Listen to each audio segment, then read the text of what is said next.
Greetings, my fellow truth seeker. Are you ready to step onto your path and discover the hidden truth behind your reality? Are you prepared to expand your mind and go beyond the matrix? Good. Join me and welcome to your fate.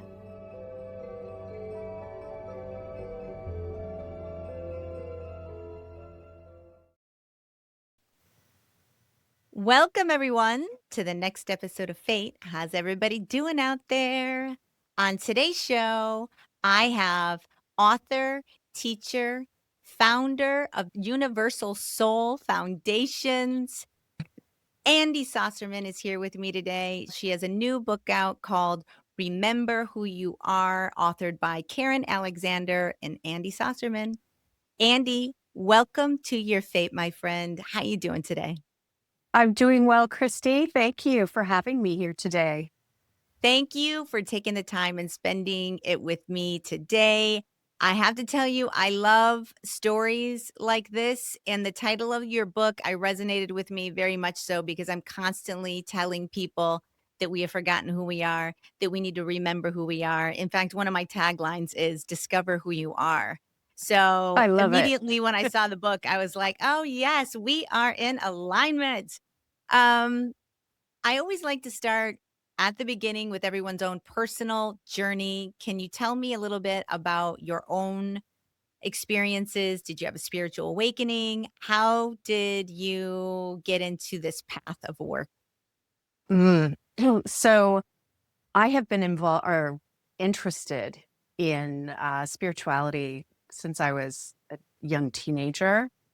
And I was reading a lot of mythology and theology to try to find those answers to those questions. Who am I? Why am I here? What is my purpose? And I wasn't getting the answers I wanted from, I was in a particular religion, and I just wasn't getting those answers. So about that time, that's kind of when later when I was in college is when you could say like the New Age movement started happening. So there was a lot more information out there, but even so, I it just didn't all resonate with me. And then I was invited to a gathering. Some dear friends of ours, my husband and I, said, "Hey, we're listening to this being uh, named Daniel, and the teaching's pretty profound. Why are you interested?" And so we went to uh, a gathering. It was just people in the community who were drawn to this type of information. And when I first heard Daniel speak, it was such a resonance for me. I started getting those answers to those questions that I'd been asking that made sense. In fact, people had the same reaction when they read the book that I felt when I heard Daniel speak. It was like there was some part of me that already knew what he was saying, but I didn't know how to access that, or, I had never heard it repeated or mirrored back to me the way that he had. And so through the teachings, and the thing that I really appreciated about learning from Daniel too is he was like, I'm not here, to create a parade or create dogma. I'm here to remind you who you are. And so he was always, even though he would be sharing this information so we could understand more of our human condition, it was always back to going, look within. Those answers are within. And let me tell you, like, I can help you understand what is in the way of accessing that information. So for me, my spiritual awakening came because in listening to Daniel and incorporating these teachings into my life, I had dismantled these beliefs about reality, the way I had seen reality, about religion and my own personal identity. And in fact, it mirrors what Karen writes about in Remember Who You Are, that dismantling of all these things we think of as this is me. And so basically what I learned in that spiritual awakening from Daniel is this realization that we are all souls, that I'm the soul that is trapped in this. Daniel talks about it like this encapsulated energy of density and also this societal conditioning. And so that's really when my awakening came about. Well, number one, a couple of things. I identify with your thought that when you started hearing these teachings that it made more sense to you than what you were currently taught when you were a child through your own schooling, parents, whatever, religion. I had the same exact aha, like this actually makes way more sense to me than anything that I was ever taught, ab- Mm. prior to my own spiritual awakening, which mine was completely different than yours. They're all different. Yeah. But my bigger question is, who is Daniel? Is he a spirit guide? Is he an entity from another dimension? Is he an alien? Is he consciousness? And how does he present? How do you receive this? Is he speaking or getting channeled through someone? How does this work? Happy to explain. So, Daniel, to me, Daniel is a higher dimensional energy, consciousness. And one of the things I want to say first is that even though the name Daniel is actually what Karen assigned to him because it was one of her favorite names. But when Daniel comes through Karen, he often uses we, not just so. So it can be more than just. It could be again this A, bigger consciousness. a collective, right? Mm-hmm. I mean, that's Yeah. So, but to back up a little bit more, Karen, Daniel came to Karen during a meditation when she was actually having struggle, difficulty in her life. And what's really fascinating about Karen is that she comes from more of an academic background. She had no interest in angels, guides, anything like that, or anything related to the New Age phenomenon. But when he was coming to her, um, she said the energy was such intense compassion and patience and love. And so at that point, she also liked the fact that Daniel had no interest in creating a following. It was more like, hey, I'm here. There's some information to share. And so with a friend, they started having these gatherings that I had mentioned previously that I attended. And we started recording the teachings from Daniel. And so I ended up stepping in and transcribing those teachings and later found out that I have a soul contract with this work as well as Karen having a soul contract too.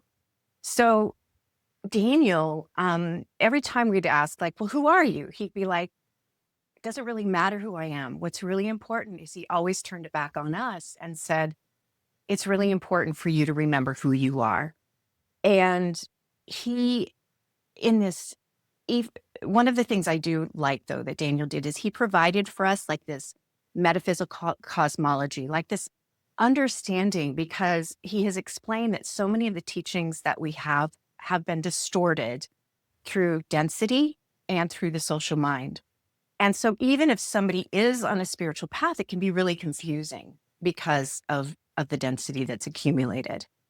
But he says he's here to be a mirror for us. pause? Can I ask you a question? Yeah. I understand what you're saying when you mean density, but what to illuminate my audience, when you say density, what do you mean? What are you referring to when you say density? That's an excellent question.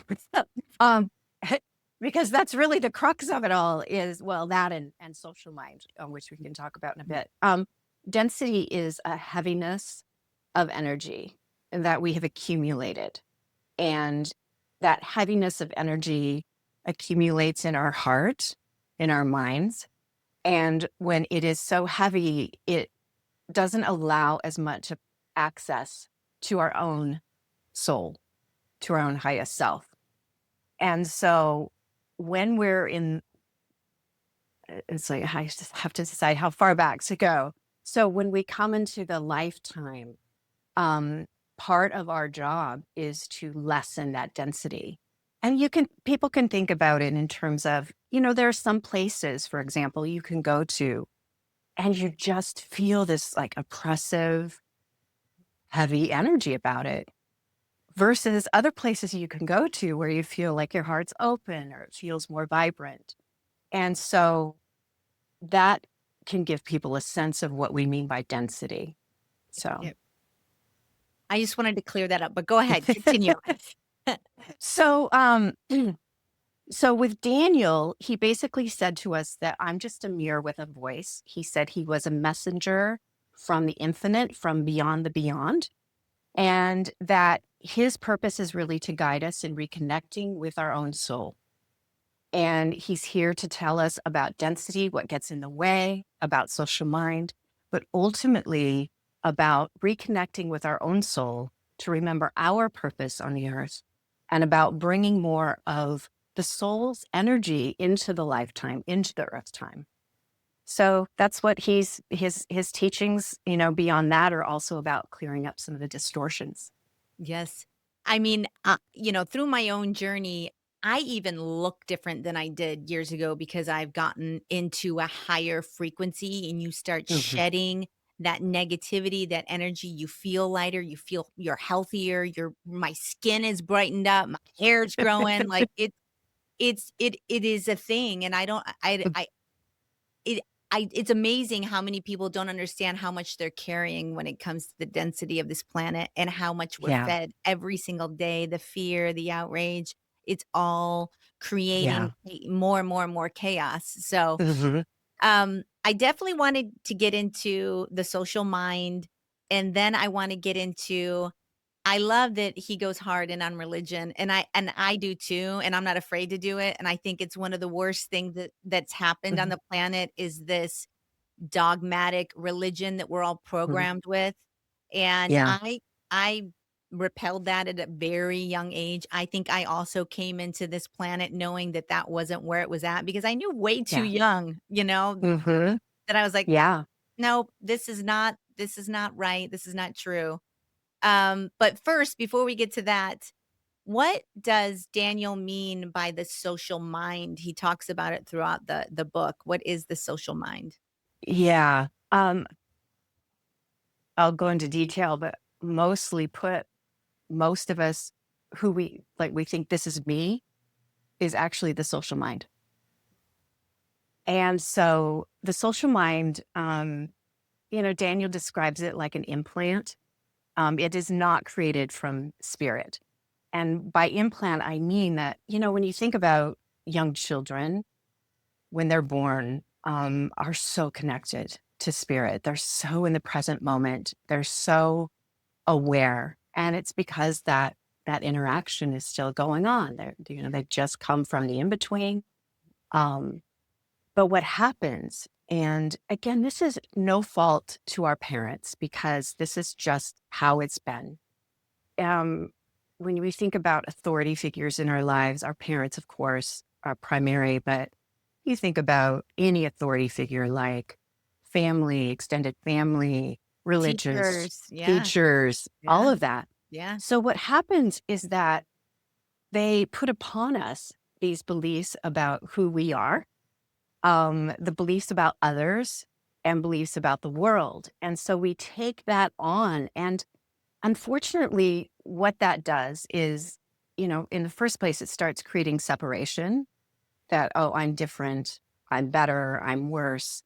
And so we start operating from this place of judgment, um, comparing ourselves puts us into more of a defensive because then I have to defend myself and who I am with others, fear. But it basically also steals energy from other people. And it just creates a sense of separation, as I mentioned, loneliness. It creates internal violence, but it also creates other outward violence as well.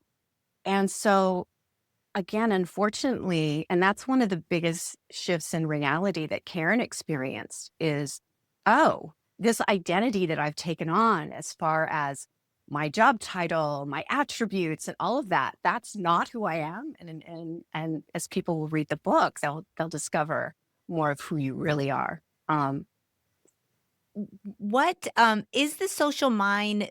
Is he speaking of our egos, our egoic minds? Is that the same concept or no? it can be, it functions as our egoic mind, Mm, but it's more than that. When we really start taking on and looking at the beliefs that we carry, um, all of that. yeah. And, anything that we think is positive or negative about us, it's like that's part of that social mind, which separates us from our highest self, again, from spirit. It it's So, it's essentially our programming then, wouldn't you yes, say? It's it basically is. the Yep. lately, especially lately, I have started talking and to people that are more and more talking about the social programming that has made us Hmm. asleep or unaware or turned off to our inner being, to who we Yep. are. And it's very difficult to penetrate other people's belief systems. They don't react very kindly to it. Does Yeah. Daniel give any kind of indication of how do we reach people? For me personally, it wasn't very hard. I rejected religion at a very young age, and I kind of I was an atheist. I didn't believe in any gods. I believed in Hmm. science. My degrees in science. I was, Yeah. I was a lovely, loving atheist, but I just believed that when you died, you died. Like that's Hmm. it. People have a really strange reaction to the word atheism, including myself. When I first started calling myself an atheist when I was a kid, I was like, "Ooh, that's bad. That's evil. That's," because that's what I was Hmm. programmed to believe. Hmm. But it's Yeah. really not, you just don't believe in gods. Having said that, because I didn't believe any gods, I didn't have any of the religious programming that kept me from exploring outside mainstream culture, outside of religion, and it kept my mind very open to other possibilities because I wasn't holding on to any belief system. Right. Having said that, does Daniel give us any kind of indication of how we can overcome the social mind or try to reach people that we're trying to reach? What does he say? Yeah. That's actually a big part of what Daniel talks about in his teachings and touches on in Remember Who You Are, but it's about dismantling social mind. I think the first thing though is an awareness that you have a social mind. Yeah. Yeah. Again, most of us go through the world that this is who I am and don't realize that there's so much more to who we are. So so a lot of this is about first this awareness that I have a social mind. And then if I'm not my social mind, who am I? And then that is like, okay, so how can I start dismantling this social mind? And so it really is, and it also is along with how do I lessen the amount of density that I have in my life? Mm, It really is a moment by moment choice. mm, We tend in our social mind to just keep repeating the same type of behavior and thinking and feeling. And one of the things that we start to learn is how can I break out of that? Like, how can I, and it can be as like one of the basic practices that Daniel teaches. And he always said, don't dismiss it because of the simplicity. Because he said, again, so many times, so many things get complicated, which is part of social mind. But one of the practices in his teachings was to have a simple breathing practice. So every morning and every evening, 10 minutes. And in that breathing practice, you actually like I you can hear that voice of the social mind, all that thinking that's going on, how it wants, it's just jabbering. But in the practice, what happens after time is that we start tuning in more into what Daniel calls natural mind, which is just that I am awareness. yeah. And so that's a big part of that practice is about some kind of it's like, you know, um treating it like a puppy, an untrained puppy with social mind. It's gentleness. I don't need to attack it or anything. I just need to know it's there and just like, okay, I'm actually going to spend some more time in the space between the breaths. I'm going to spend some more time just knowing that thinking's happening, but how can I be more present in this moment? And then the other practice too, my favorite is to have my phone has an alarm, and throughout the day, a chime will sound, and I just stop what I'm doing, and I breathe, and I stop, and I look around, and I open my heart, and it just brings me back into that space of conscious awareness and out of social mind. And then I can choose after I go back into the world, where am I putting my consciousness? Am I going to continue in that social mind, which just has such an intense, like, Grip. guarded, Yeah. yeah, versus when I'm in natural mind, it's like my heart is open, my body's more relaxed, I'm more present. Yeah. So, yeah. I mean, I kind of tackle that unwinding of that social programming where I've started just when things I try to be an observer of my reality, not a participant, if Yes. that makes sense. Yeah, the observer, the witness, Observer, Daniel the witness talks about to it. that. Yeah, Yeah, yeah. I am like, especially if negative things are happening, I'm like, hey, what is this trying to teach me? And I can choose how to react to it. And I can be the observer because at the end of the day, my biggest aha moment was this is just an experience. I've had many experiences and I am the creator of this experiences. It all comes from me and it gives you a level of self-empowerment that I've never quite had before in my life. I felt very much Hmm. not in full control of my world. And now I have a much calmer demeanor towards Yeah. everything that comes at me. And I don't have that drop feeling in my stomach that I used to when bad things happen. Hmm. And I don't have that worry anymore. And that alone, guys, is the greatest gift you could give yourself, like to release Yeah. even that density, that fear, the fear-based Hmm. consciousness that we're all swimming in. Yeah. Um, let's talk a little bit about what Daniel says about religion. It's not what we're saying about religion, folks. It's what Daniel is saying about religion. What does he say? What is he trying to convey to us about the religions that we have here on this plane now? Oh boy. He He goes hard. basically Yeah, he does go hard. goes hard. And I think it's important that he does so because he teaches how it has manipulated humanity. There's been the creation of what he has called the earth gods. And so, you can think of Yahweh, Jehovah, Satan. And these gods are externalized. So people are pouring a lot of energy out into that. And that's one of the way that religious institutions can maintain power. When people are looking outside of themselves for salvation, they're using very often fear, judgment, and the threat of punishment as a way to control someone's behavior. And, Daniel said, and again, we've had beautiful teachers, Muhammad, Buddha, Jesus, many others. But one of the things that he asserts is that Jesus came to teach about density in the soul. He was not meant to be a sacrificial savior. And he said the story of the resurrection, uh, of the physical resurrection, was actually described in the book as a marketing campaign, as a way for those who were seeking power, specifically in the early church hierarchy, as a way to establish authority. And so the other thing that comes up with this too is this concept of the Antichrist. And Daniel said, hey, the Antichrist is not a person. It's actually the social mind itself, because the social mind is this force that attacks spirit. It promotes fear and it separates people from their own souls. Yeah. And so in some of the later teachings, Daniel actually was going through specific things in the Bible to tell us. He said, and don't throw out the entire Bible.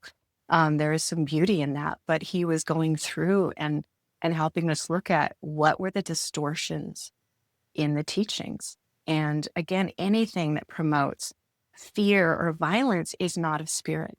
Yeah. Um, Or and shame. so, Lot of yeah, unworthiness, shame. Yeah. yeah, I mean, like, it's just yeah, yeah. And so he does hit it hard. And again, it's a passive spirituality, because we have to use our own free will to make the choice to connect with our own spirit, to remove the density from our lives, to move out of social mind so that we can anchor in more of the energy of our own soul, of our own spirit. And in fact, the lifetime is meant to be in service to our own soul. yes. That's the purpose. Yes. Yeah. Let's talk about, the fact that why we can't remember, How we can't remember who we are. how we can't Um, remember who we are. Yeah. Well, again, a big part of that, um, I would say is accidental, Okay. that it came from the accumulation of density and in our lostness. You know, when we separated from the unity, from what Daniel calls upper heaven, and became lost, in that heaviness of density, we forgot who we are.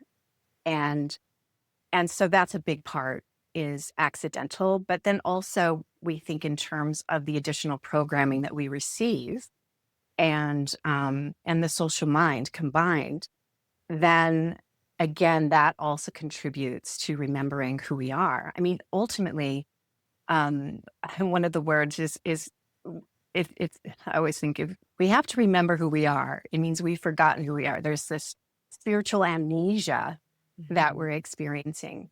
And again, it's because of all the density that we've accumulated and again, living in the world from social mind. Yeah. So when we're in the in-between, between lifetimes, we do remember who we are. So there is that. But then when we come into the lifetime, we forget that. And in some ways it serves a purpose, like not remembering past lives, so we can really focus in the present moment, what we're here to acquire in this particular lifetime, and so on. But yeah, I think it started out mainly as accidental, and then things happened along the way. Yeah. I mean, I have a theory. I feel like sometimes a lot of this of our non-remembrance comes from, maybe darker forces not allowing us to like, there's lots of theories out in the spiritual world that there's other things that are happening that are of lower vibration, that's intentional, that's keeping us locked in this state of density. And it's not so much maybe social mind, but it's also other nefarious forces. What is Daniel? Any thoughts in Daniel world on that? Daniel has talked about that there are negative forces, like we have to recognize that. He would always say, as above, so below. So in the universe, there's the light, so to speak, the lightness of energy, and then there's the darkness. And um, so the way that so there's an acknowledgement of that, right? But at the end of the day, it's about each of us taking conscious action. Like you're talking about how I'm avoiding that chaos because Daniel had talked that there are things in this world that are a downward pulling energy. Mhm. Again, most people can relate to that. Like, oh yeah, if I watch a horror film, for example, Yes. or Yes. this, I can tell there's a downward pulling energy. I'm going to Yes. acquire more density. But what can I do to move into more upward pulling energy? Like what can open my heart? And so even if all of this is going on in the world, all these forces, if I want to reclaim my own spiritual sovereignty, I have to look at what can I do? Yes. Okay.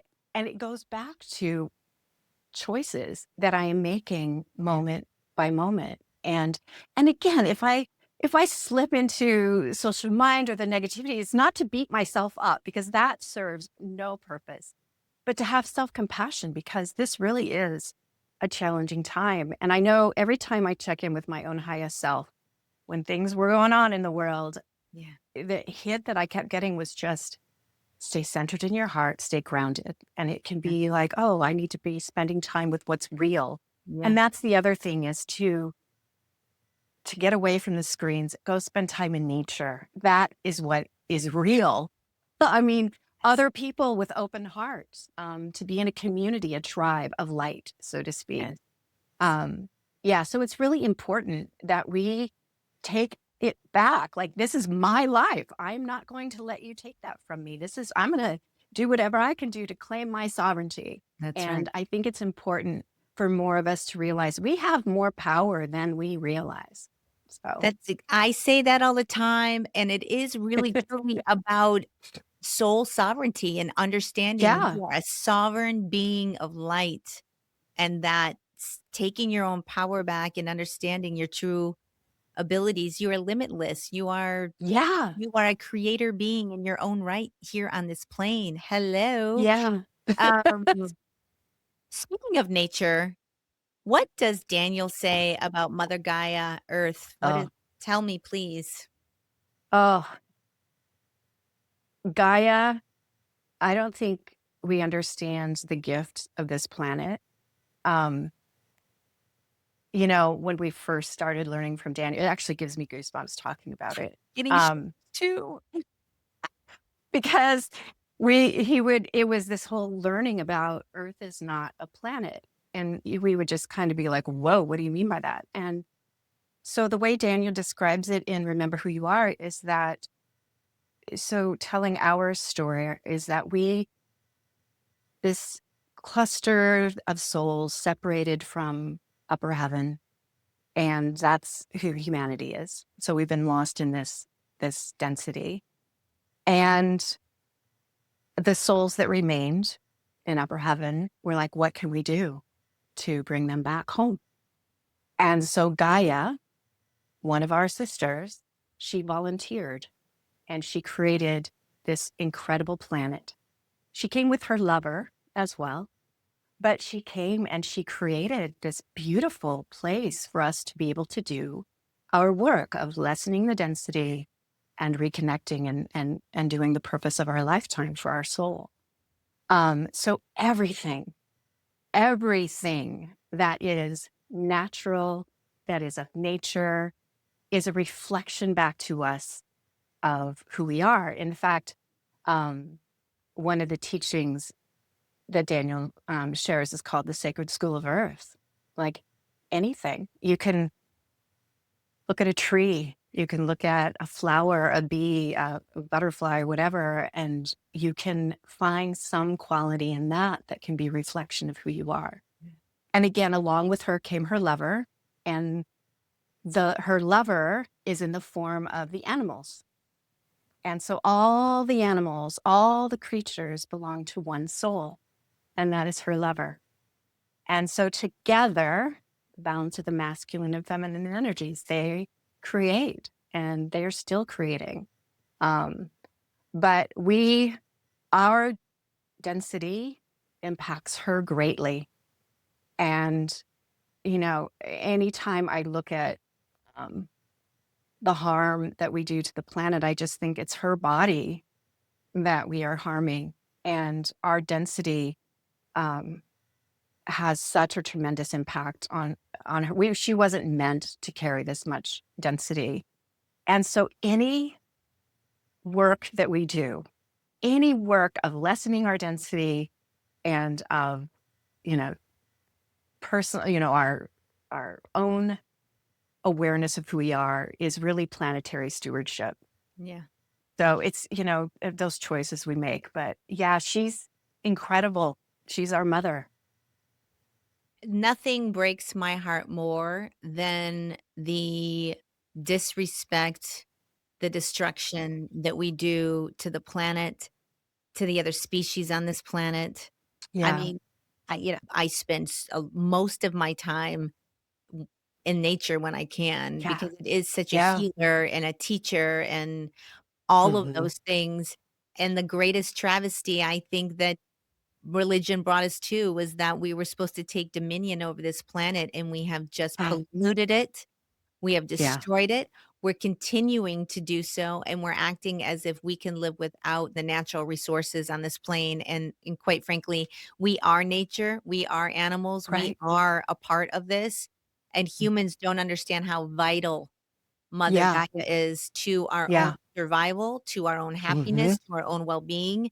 And they disregard it like it's like we're gonna go to Mars and have a better life or something. Like, it Yeah. really bends my mind. Like, if I could get anything across to anyone, it would be protect Mother Gaia at all costs and protect the species at all costs. At all costs. I Thank agree. At all costs. Um, let's talk about first wave and second wave beings. What are they? What are they? Daniel talks about them. Can we talk about that concept? Yes. Yeah. So, when Gaia created her body, uh, and it was time, it was exactly where what it needed to be for human beings to spin a body, to have a lifetime. Um, so I also want to be really clear, we don't come from the animals. Daniel would joke and say that's actually something negative about the animals. They're their own tribe. All right. Humans are their own tribe. And so when Gaia's body was ready and human beings could first spin a body, um, they came and they came in the form of these bodies, which are our sisters and brothers from upper heaven designed, created, that this would be the body that we could use.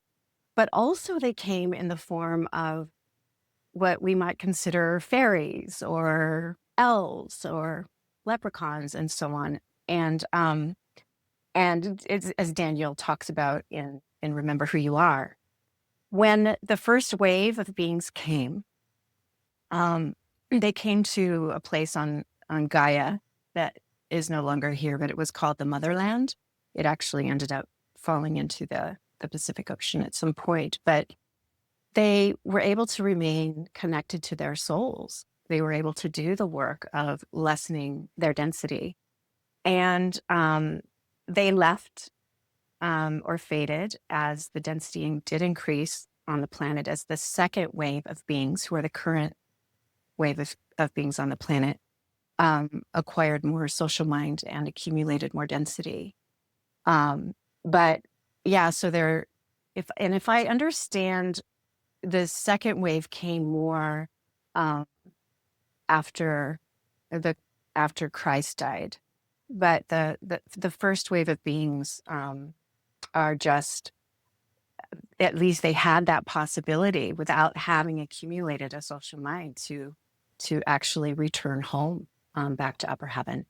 So we still have a bit of work ahead of us, the second wave of humanity. Yeah.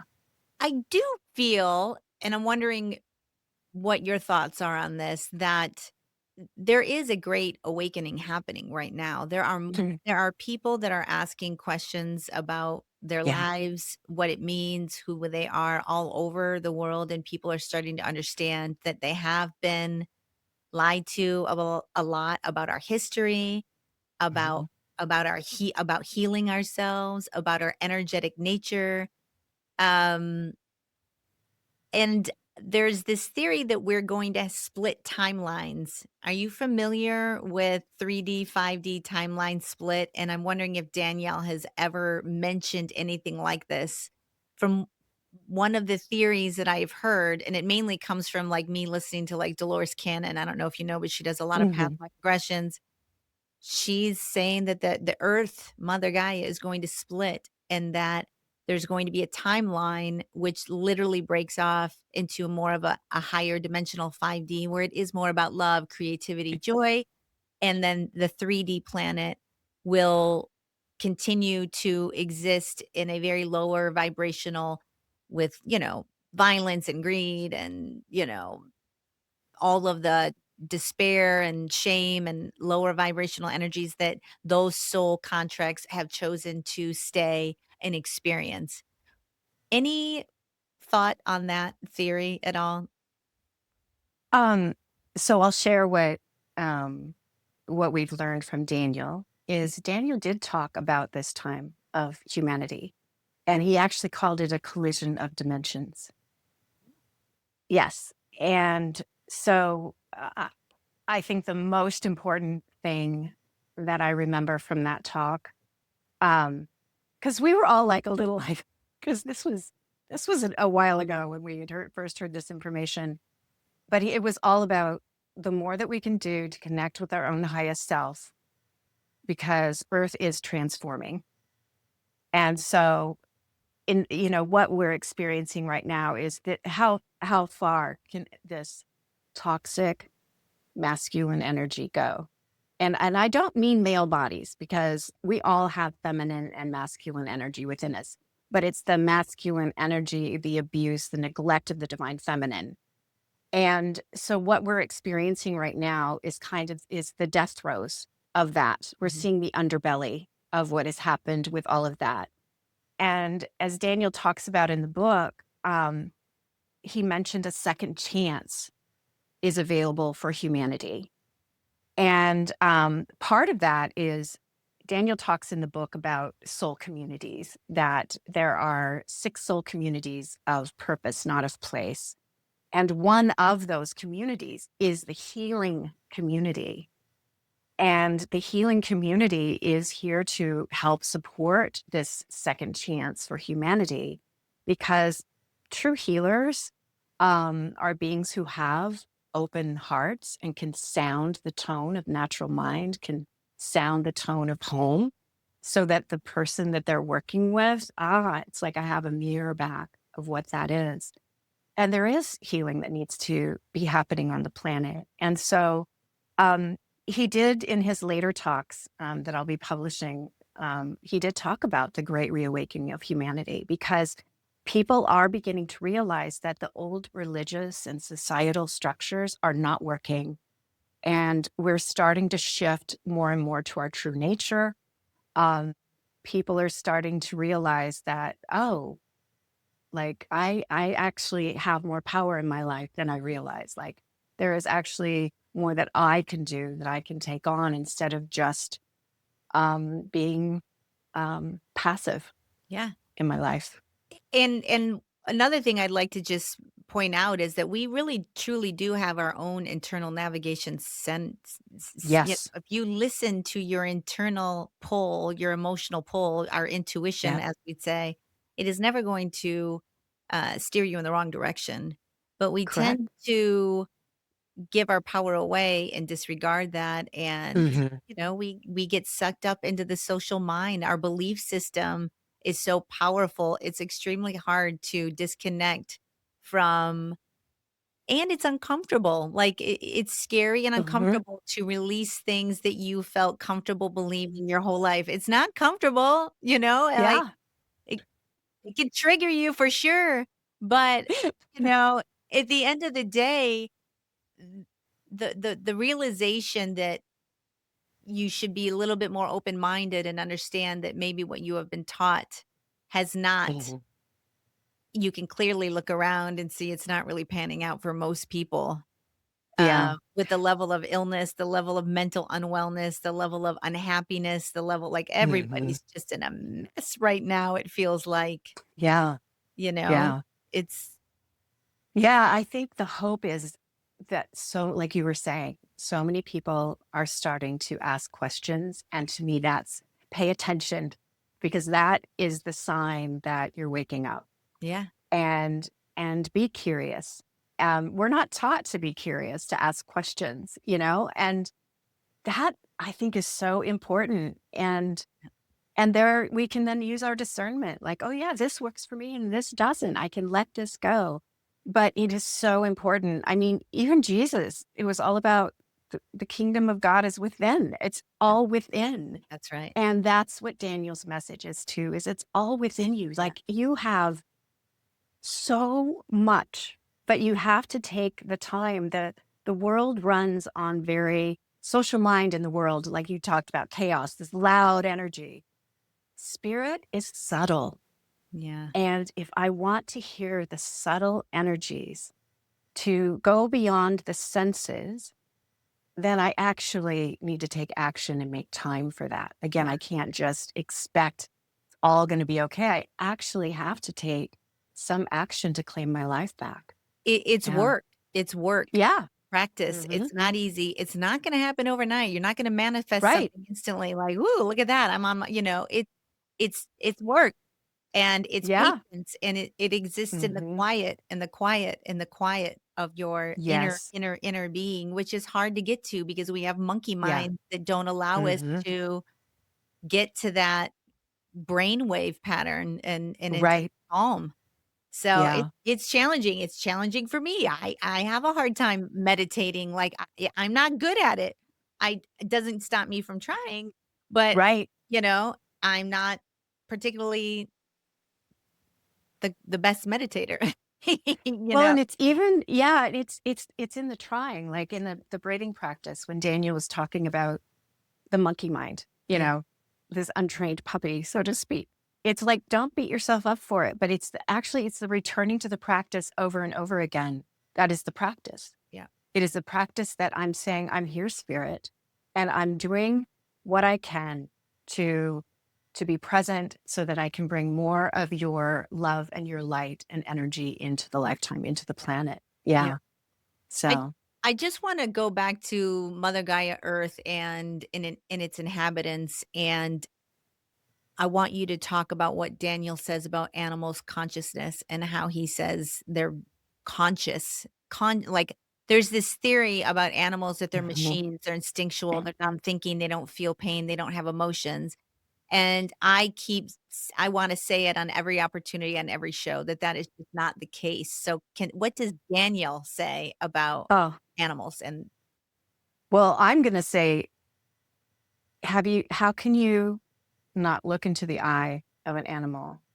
Like, especially if you own, I don't even want to say own, you invite into your home a cat or a dog. How can you not look into their eyes and not recognize there's consciousness? And so Daniel has said animals, again, are all parts of Gaia's lover's body, and they possess their own awareness, their own consciousness. And there's a section in Remember Who You Are where Karen describes this moment where she perceives the consciousness, even of it's not just the animals, but it's also the trees and the rocks and the animals as part of this unified living system. It's this divine matrix of love that we are a part of, but we just, again, because we live in this social mind reality, we don't access that, but it's just behind the veil, yeah.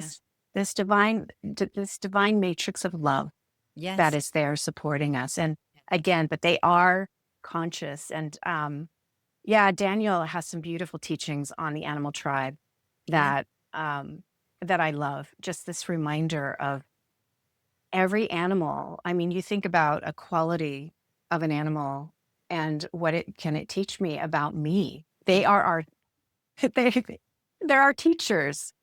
Yes. And Yes. so teachers deserve respect. And so Right. that's how I feel about animals as well. Yeah. Yeah.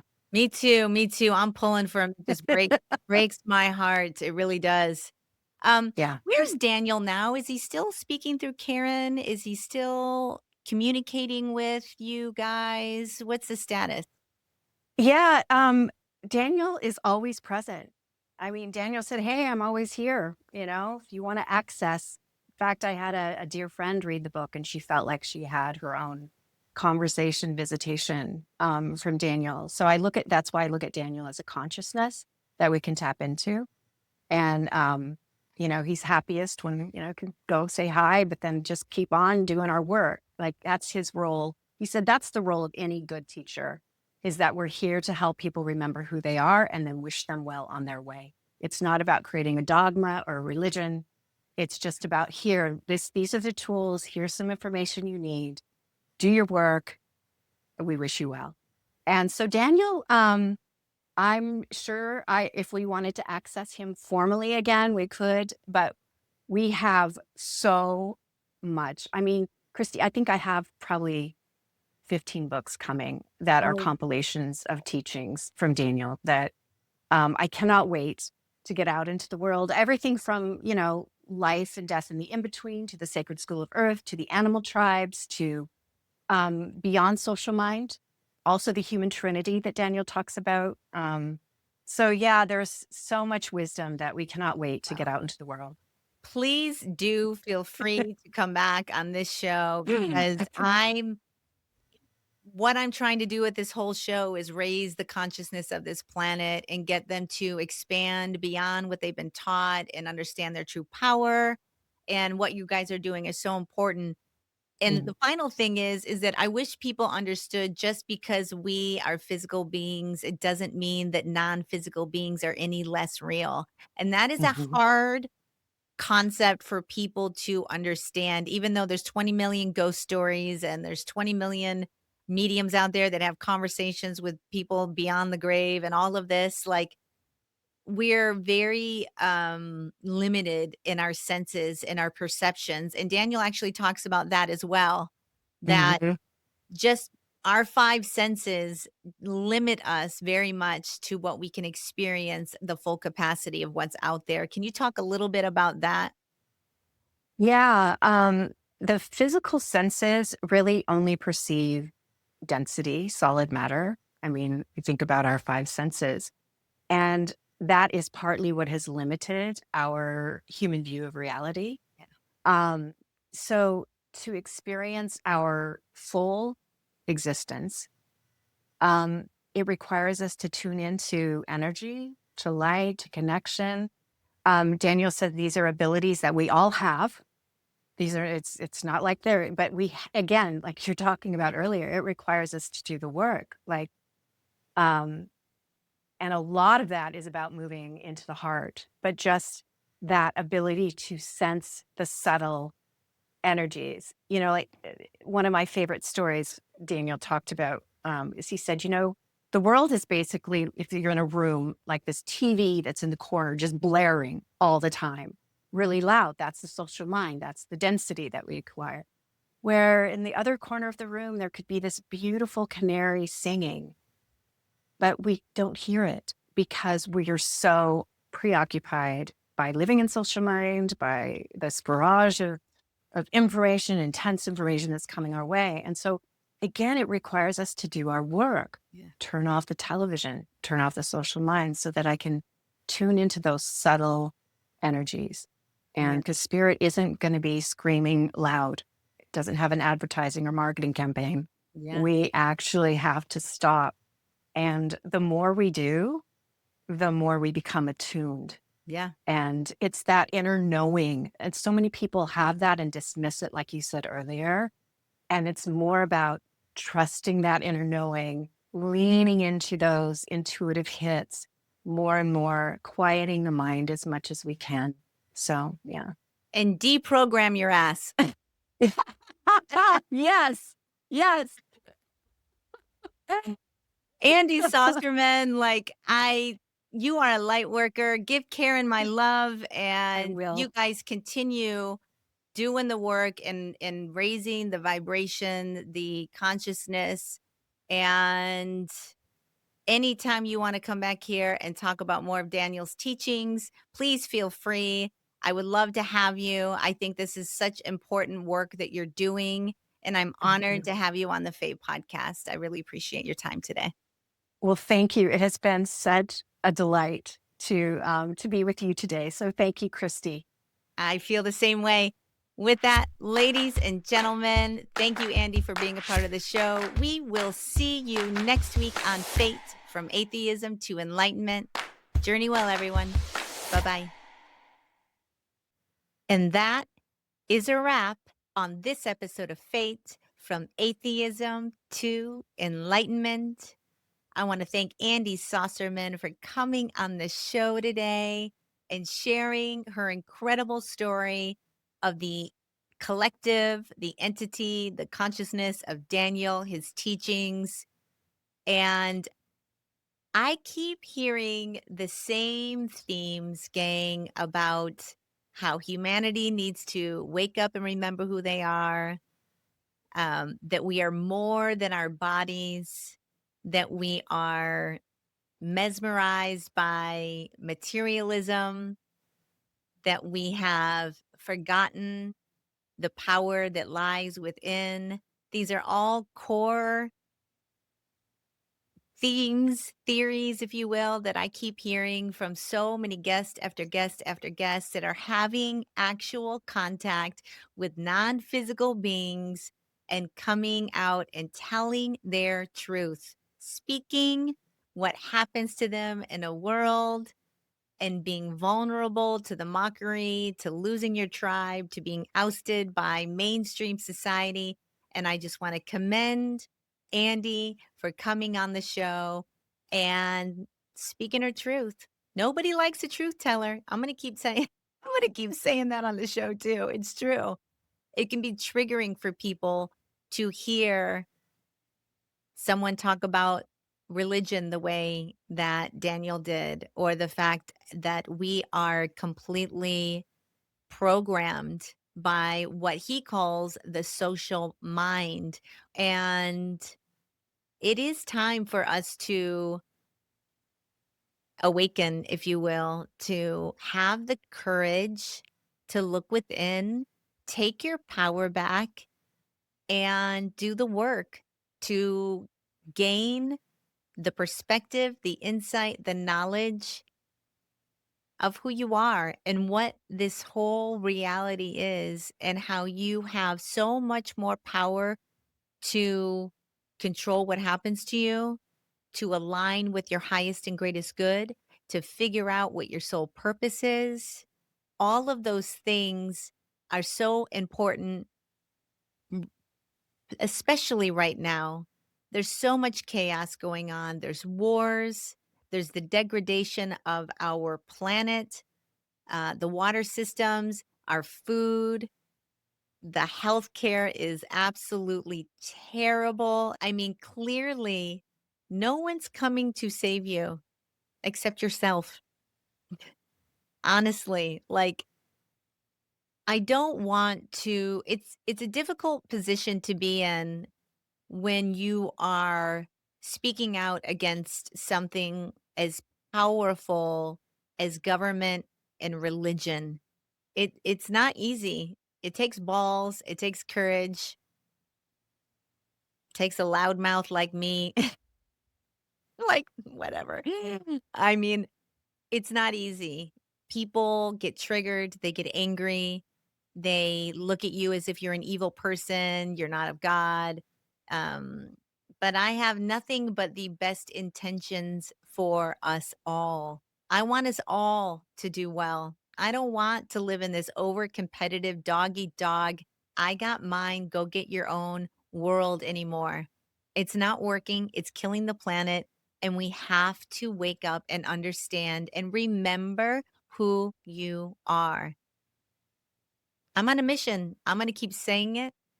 And I'm hoping to crack open some of your own belief systems and get you to start looking deeper into who you are and unhooking from this social mind, this programming that has done us no service to I don't know even know who it's servicing. Probably the darker forces that are ruling this planet, or the oligarchs that have clearly decided we're not needed anymore.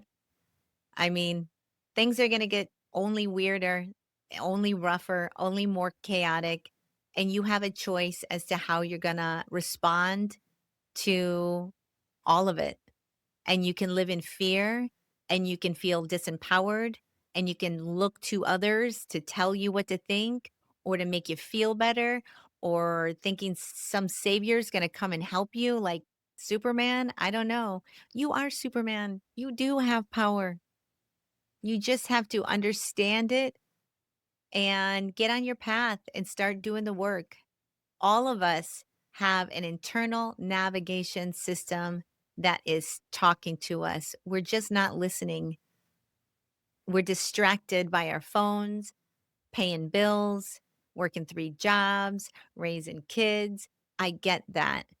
But now is the time, folks, to carve out that 10 minutes that you need every day to get yourself centered, to start deprogramming yourself, to start understanding that what you have been taught is not the full truth, and that we are so much more than we think we are.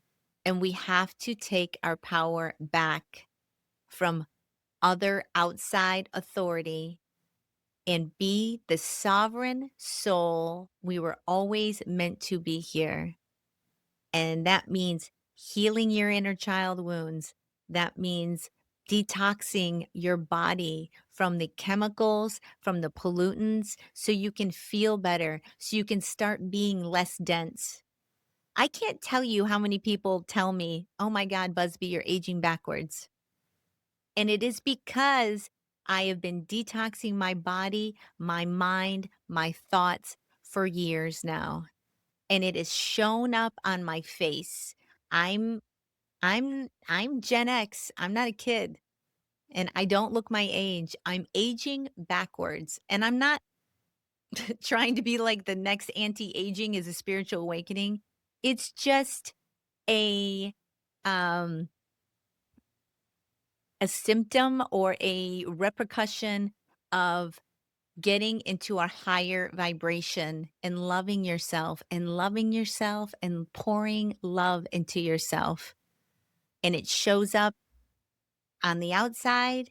The inside is showing up on the outside. I guess that you would have to say. I look completely different than I did, but I used to drink and smoke and party and eat bad food, and I was filled with toxins. In fact, I remember going to a doctor when I was at the height of my health crisis. I was flying all over, going to all different types of doctors. And this one doctor, he was in Ohio. The first thing he did, he took me by the chin and he looked into my eyes and he said, "You're filled with toxins." He was an intuitive doctor, and he had a line. You had to wait for hours. I'm not you'd have to wait the entire day to get into him. You'd sit in the office, you'd wait for 5 hours to see him. That's how many people were waiting to see this doctor. And I waited, and the first thing he said to me was, "You're filled with toxins." So after you detoxify and you start getting your head on straight and you start understanding that you don't need anyone else except your own internal navigation system to be the player in the game, if you will, that you are more powerful than you think you are, and that you are a sovereign being that doesn't need any other authority to guide you. You are your own savior. You are. You just have to look within. And once you start learning more about what this whole world is and how to navigate it and what it means, it's going to expand your mind, change your perception, and you're going to have a level of peace and calm that you've never experienced before. And you're going to shed the anxiety and the fear and the lack mentality that everyone has. And getting somebody's teachings out there, like Daniel's teaching from a higher dimensional perspective, is so needed on this plane because we're so locked into our own belief systems and we think we have it all figured out and that science is going to save us. But we need more than ever for people to understand, realize they have a path, they have a purpose, and they're more powerful than they ever thought they were. You are. I promise you. What else? If you like what I'm doing here, trying to raise the consciousness of this planet, go ahead and share, like, comment, subscribe, do all the things so I can continue doing this show. I think I'm going to set up a little tip situation where you could buy me a coffee or do something, and that would be super appreciated. A lot of gratitude. I work very hard on this show, and I'm very much trying to awaken as many people as I possibly can along the way. And I hope that you are gaining some information, some insights while you're journeying with me.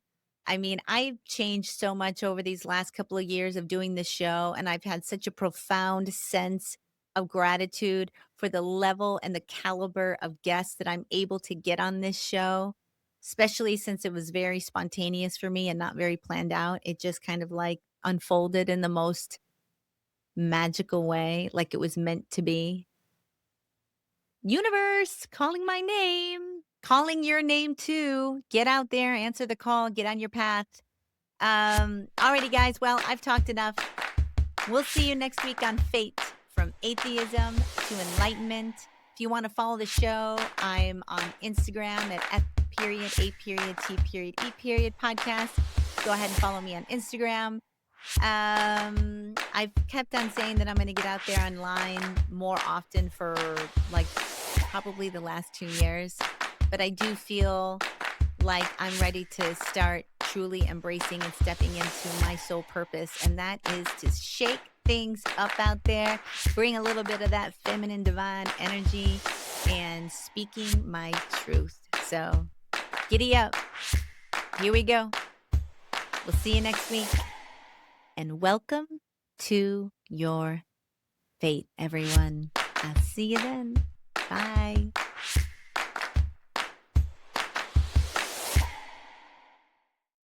Thank you for journeying with the Fate podcast. Subscribe, share, and like to support the show. Remember, you are powerful. You are limitless. You are magical. Remember who you are, and welcome to your fate.